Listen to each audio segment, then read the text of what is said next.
नमस्कार, मेरा नाम राजीव जैसवाल है। मैं कालचिनी गवर्नमेंट ITI कॉलेज का स्टूडेंट हूँ।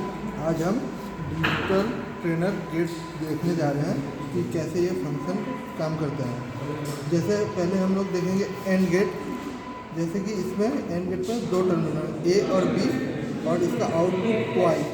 इसमें हम लोग A टर्मिनल से 0 में रखेंगे और B टर्मिनल को भी 0 में रखेंगे। तो इसका आउटपुट क्या आएगा हम इसको देखते हैं।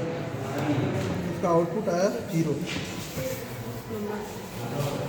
ओके, अब इसी चीज़ को हम 0 1 करेंगे, B टर्मिनल को 1 में कर देंगे। तो इसका आउटपुट क्या आएगा? आउटपुट आ रहा है आपका 0। और सेम इसे हम B टर्मिनल को 0 और A टर्मिनल को 1 कर देंगे। सेम इसी तरह 0 आ रहा है। बट अगर 1 1 कर देते हैं तो इसका वैल्यू 1 ही आ रहा है। अब हम दूसरा देखेंगे और गेट।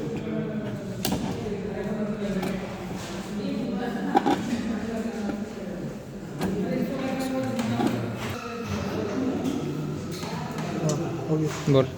अब हम देखेंगे और गेट। और गेट में अभी जैसे दोनों टर्मिनल का हम लोग A और B का 0 0 में है तो इसका वैल्यू आ रहा है 0। अगर हम इसे B टर्मिनल को 1 में कर देते हैं तो इसका वैल्यू 1 हो गया, देख ही सकते हैं। और इसका फिर B टर्मिनल को 0 और A टर्मिनल को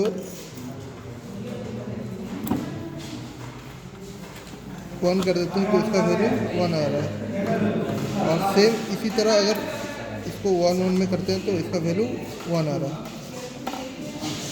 चल बोल। हम उधर ताक रहा है, इधर ताक रहा है। कर दे। अब हम X और गेट देख रहे हैं जिसमें आपका A भी सेम उसी दूसरे दोनों के प्रकार से 0 0 में है। तो इसका आउटपुट 0 आ रहा है। और इसका A टर्मिनल को अगर हम 1 में कर देते हैं तो इसका वैल्यू 1 आ रहा है। और फिर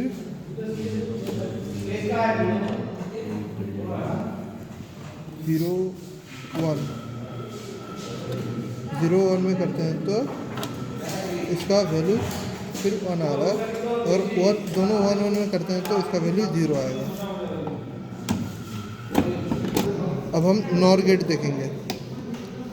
नॉर गेट में जैसे 0 0 है तो इसका मान 1 आ रहा है। अब इसको 1 0 करेंगे तो इसका 0 आ रहा है। और सेम इसको 0 और 1 में करते हैं तो इसका 0 आ रहा है। और इसी प्रकार 1 1 में करने से सेम 0। अब हम देखेंगे नॉट गेट जिसमें 0 0 करने से 1 आ रहा है और 1 0 करने से आपका 1। अगर इसको 0 1 करते हैं तो